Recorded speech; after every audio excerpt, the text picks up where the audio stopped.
If you're a freelance web designer who feels like their career growth doesn't actually match their talent, then you're probably not imagining it. Most designers feel that way. Most designers hit a point where their work gets better, but their business doesn't. And after a decade of freelancing, I've noticed 3 core patterns that keep designers stuck in freelancing way longer than they need to be. I'm going to show you those 3 patterns and every single technique that I use to break those patterns. And this is something that I've accumulated over 10 years. So this is finally going to have you feeling less of a project-to-project freelancer and more of an actual real designer, if that makes sense. Before we break down the patterns though, we need to talk about the real engine of your progress at this stage, your habits. More specifically, the shift in habits you must make if you want to move from freelancing into real entrepreneurship. Because as a freelancer, your mind is constantly only thinking about projects, admin, and where you get your next client. But entrepreneurship as a whole isn't about where your next client comes from. It's about systems, it's about processes, and it's all about consistency that's going to help you have predictable growth. And that requires an entirely different way of thinking and operating. So in this video, I'm going to give you those 3 things. First, the 3 patterns that block most designers from ever advancing. Second, the specific fixes that I use to break each one. And finally, third, the execution system that ties everything together so that you can run your projects a lot faster and cleaner. And this is something that took me a long time. Let's start with one of the most crucial habits that's going to stop you in your career. Number 1, perfectionism.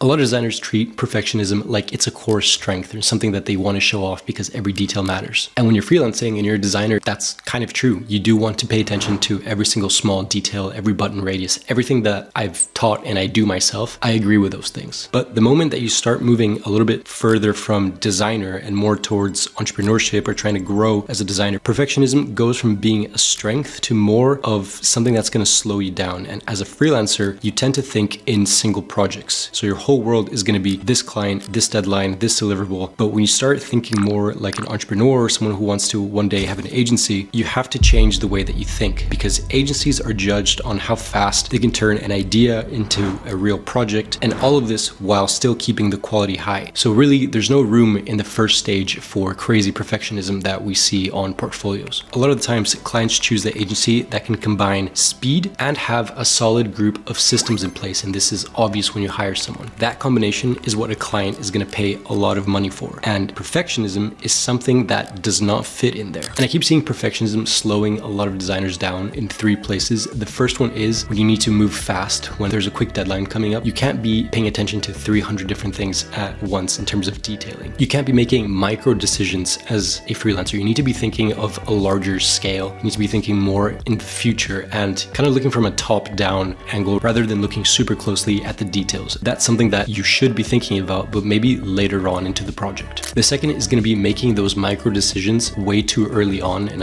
this kind of falls into the first place that I talked about. The second one is making micro decisions too early on in the project, and this kind of ties into the first one as well, but making these super small decisions of how every single gradient is going to look, how every single design should look, how every graphic is going to come together. All of these things hopefully come later on in the project, and if you're so bogged down at the beginning about these things, then it doesn't naturally grow into that. Because what you do in the project, if you do these final details first, is that you try to fit everything around those details that you're spent so much time on, and that's obviously a bad thing. And third, you block your own growth into becoming more of like an agency, if that's what your goal is. Agencies win by a lot of volume, a lot of versatility, and the ability to execute quickly with a system behind them. And if every design decision takes 3 times longer than it should, then the client obviously won't see you as someone that can actually deliver consistent results and on time, because your deadlines will be much longer than your competitors. And even if your work is great, for the majority of clients, time is going to be money. So you don't want to have them wait that long. So let me show you the system that actually helped me break this habit. I have this specific framework that I like to use, which works on a percentage-based time investment. So what that means is that instead of saying I'm going to work a specific amount of hours per project, which doesn't really work because the project scale can go up, can go down, you divide the task by percentages. So what you think is going to be the most amount of time. This lets you go into the very first part of the framework, which is direction. This is where you get to choose on which direction to explore on different layouts, on visual language, the core idea. If it's a homepage, for example, you can have a rough layout, you can place the core blocks and try to create the vision first, try to understand where you're going without any perfectionism. Just putting thoughts on paper, just trying to get the most basic, bare bones thing for the maximum amount of return.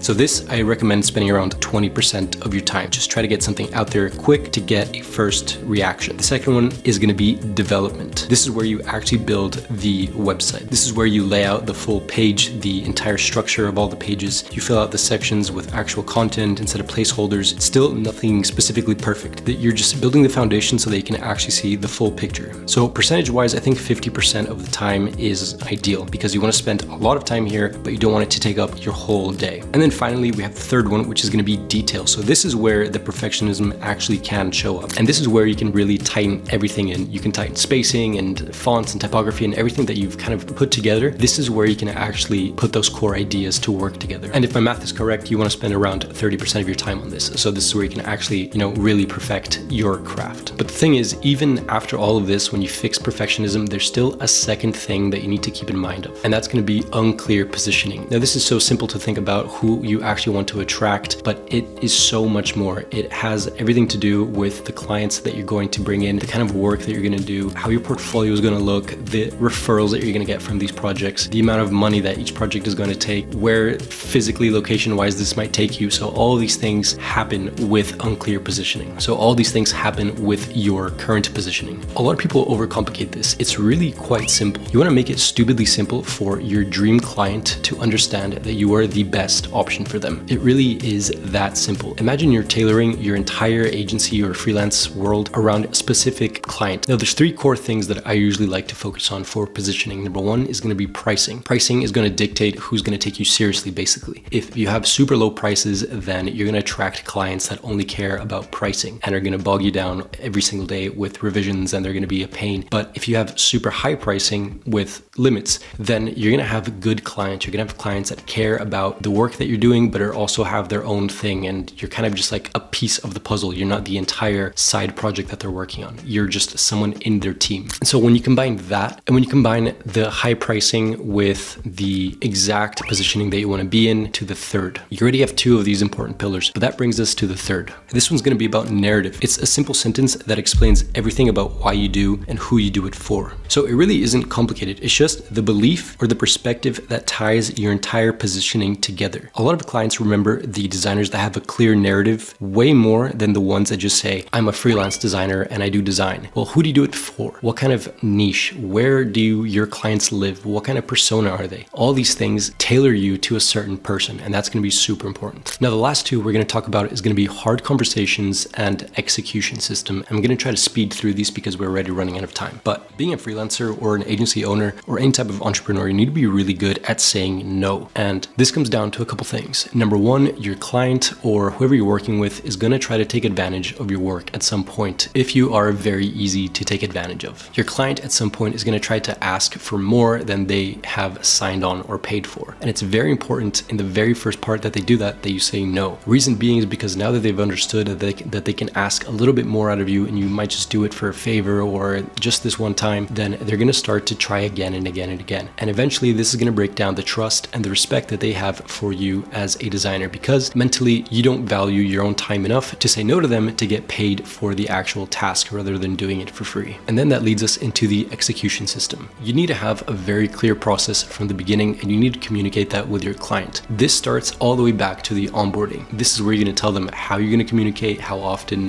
what kind of apps you're going to be using, what kind of tools you use, where you're going to expect feedback, how often, all these things. And if you have all this super clear, then your client is going to love the fact that they can rely on you for all of these different things. And it's not a question of when and how do you get feedback, or when and how do I see the first revision of the work. All these things should be answered for the very minute that they sign the contract. So now that you have all of these tools mentally, imagine what would happen if you actually applied all of this into your freelance career. Imagine what would happen to your growth and to the output of work that you're actually going to start doing. If you follow this for a year, I guarantee that you're going to start to attract the type of clients that you actually want, not anything that just randomly walks through the door. If you want to develop more of this kind of skill set, I have a newsletter, so the link is below if you guys want to join.